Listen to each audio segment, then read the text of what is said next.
malaking cross pa dito mga guys. Dito nagtitirik ng kandila. Yan, ng kandila mga guys. Ang mga mamaya pa rin ng mahal sa buhay sa malaking cross pa to. Dito. Diba? So maya siguro mga guys. Pasok ko dun sa ano mga guys.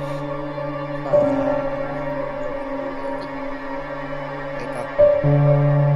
Kita nyo sa video ko mga guys. Please comment mga guys sa comment section ako mga guys, no? Please comment, like and share my channel mga guys, and subscribe Amil Creepy TV.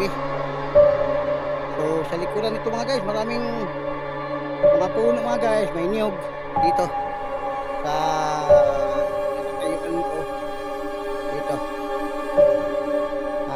Tabi lang ng kalsada ito mga guys, papuntang Nonok Pakantasay yata mga guys, Nonok Pakantasay. Ito yung cemetery nila. Dito inihimulay yung lahat ng mga namamayapan ng mga kabuhay na at nililibig pa dito. At simple lang mga guys, no? Kung tayo naman ay nandito pa sa ibabaw ng mundo, gawa tayo ng tama at ano yun sa banal ng Diyos. Ito ang gagawin natin. Kasi pagdating ng panahon, hindi natin alam kung saan tayo patutungo. Hindi natin alam kung mamaya pa na sila ito. At hindi naman siguro mahalaga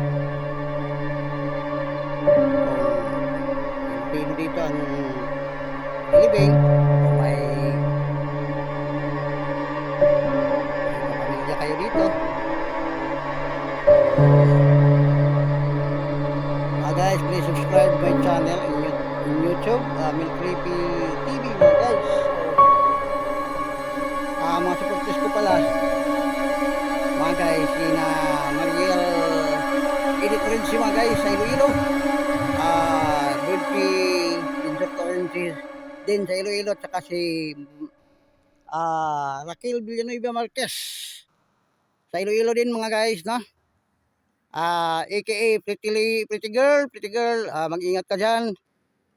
See you there pagdating ng panahon, one of this month pakakapunta ko dyan. To God be the glory, and see you on my next video.